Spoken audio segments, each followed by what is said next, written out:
the Spektrum flight log for our RC airplanes. This is an NX6 transmitter, but the flight log is available on every Spektrum transmitter that has a screen where you can see things. And yes, I'm saying every transmitter, even some of the transmitters with no screen. I want to share a piece of a vintage Spektrum flight log history I came across. Right there. I'll show you guys that in a minute. So real quick on the flight log, this is available with pretty much every new receiver and a lot of the old receivers, but they may need a software update, and your transmitter might need a software update.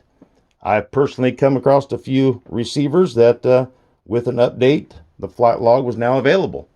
You will also see the receiver voltage in the flight log. F stands for fades and the H stands for holds.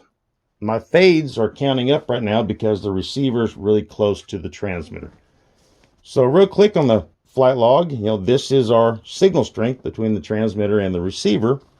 And like I said, the F is for fades and the H is for holds.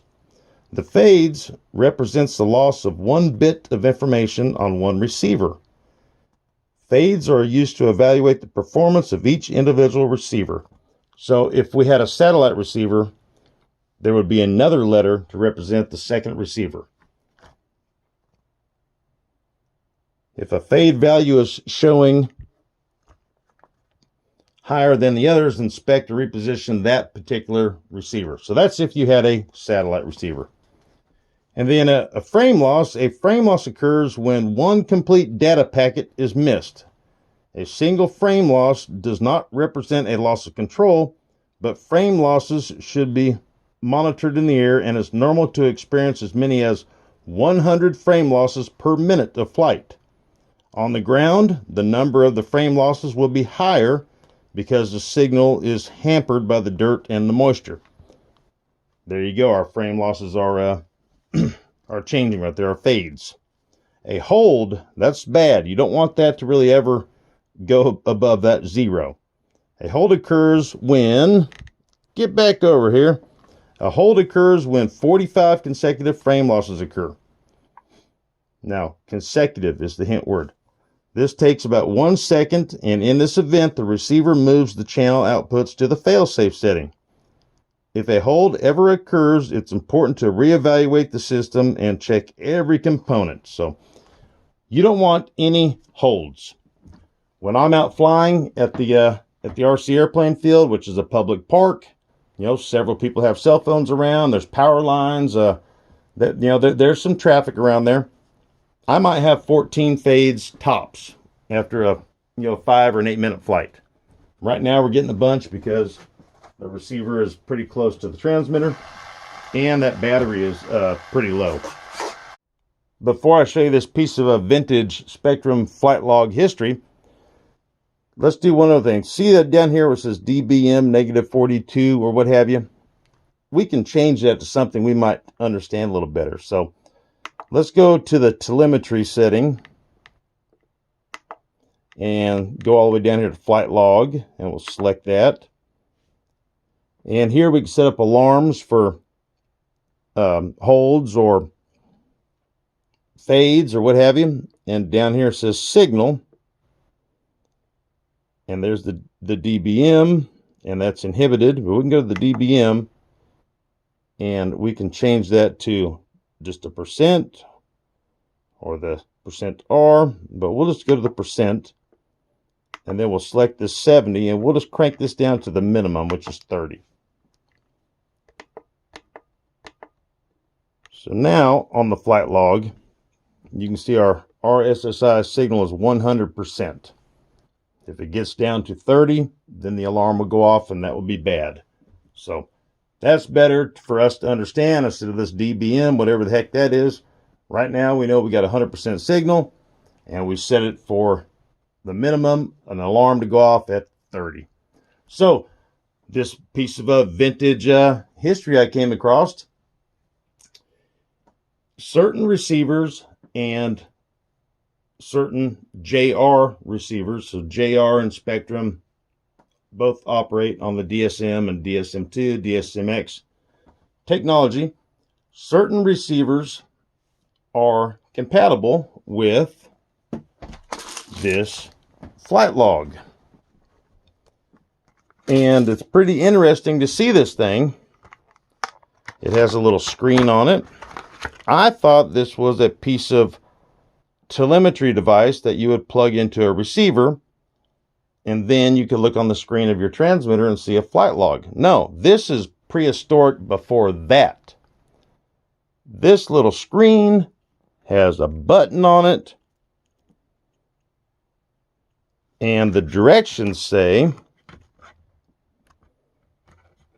Spektrum flight log is compatible with Spektrum AR7000s, only with a battery, or only with data label, which on our receivers you'll see bind program data. And then the AR9000, the AR9100. It's also compatible with the JR R921, 922, and a couple others. And it says, note, not compatible with a 6-channel receiver. But then I got to reading a little bit more of this vintage history, and it says, after a flight and before turning off the receiver or transmitter, plug the flight log into the data port on the receiver. The screen will automatically display voltage on that little screen right there. Will automatically display voltage. Note when the voltage reaches 4.8 volts or less, the screen will flash. And step 2, press the button to display the following information. Antenna fades on receiver A and receiver B, and so on. Frame losses and holds. And then it has all that same stuff that I just read to you guys. So this prehistoric vintage Spektrum flight log that is compatible with certain receivers for Spektrum and JR, and can be used with the transmitter that doesn't have a screen. When you get done flying, plug this guy in and the screen will light up. So I say we plug this thing into my AR630 right here, and let's just see what happens. So we've got our test plane right here, which we are bound up to. It's not programmed by any means. It's just we're just bound up to it.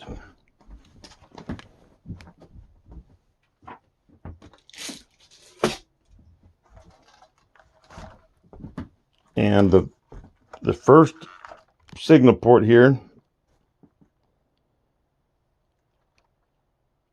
bind program SRXL2.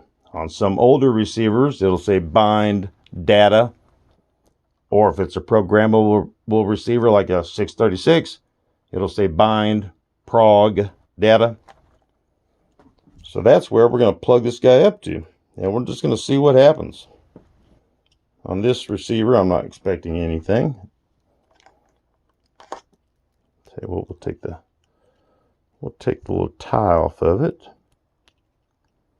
I got this by accident through eBay. I bought something else, and this got mailed to me from the seller, which the seller is now a subscriber. So hey there. And it didn't make sense for either one of us to send it back because it really doesn't have any value. So I'm seeing something.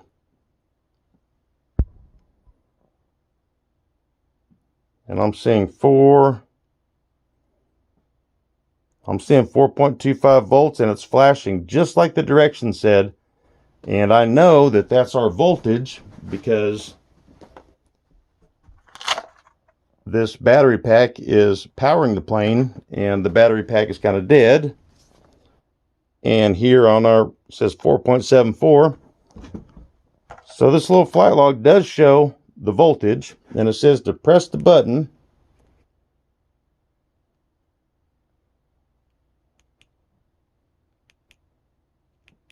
And this is R00. Look, this is working, guys. I think it's working.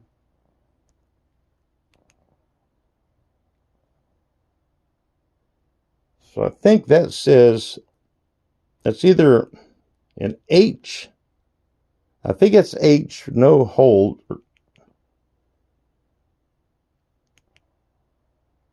There's an F for fades. And it's showing 0. And we got a bunch of fades.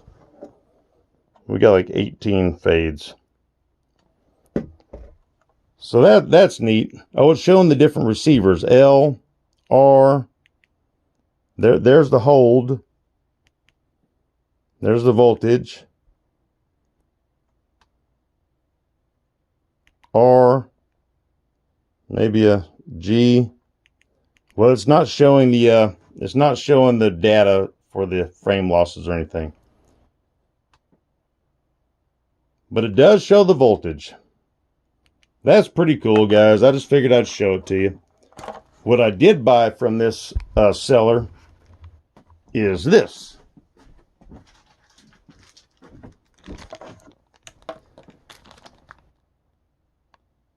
An altimeter.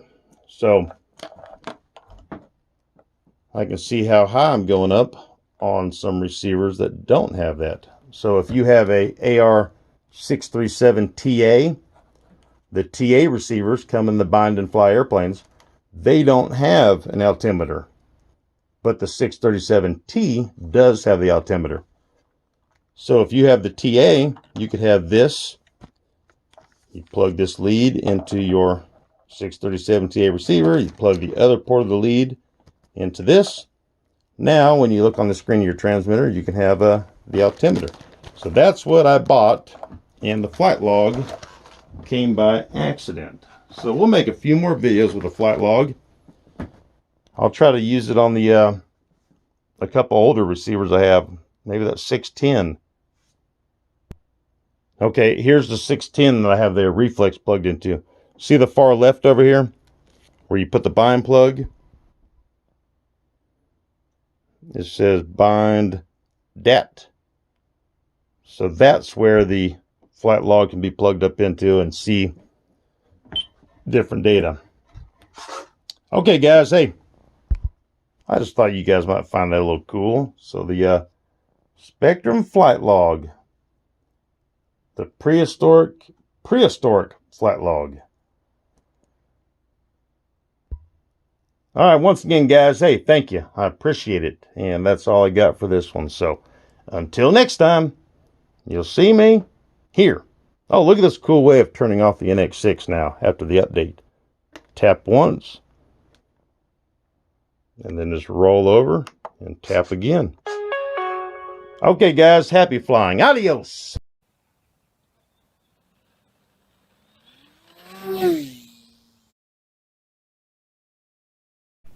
If you want to win a jet like this, all you have to do is subscribe.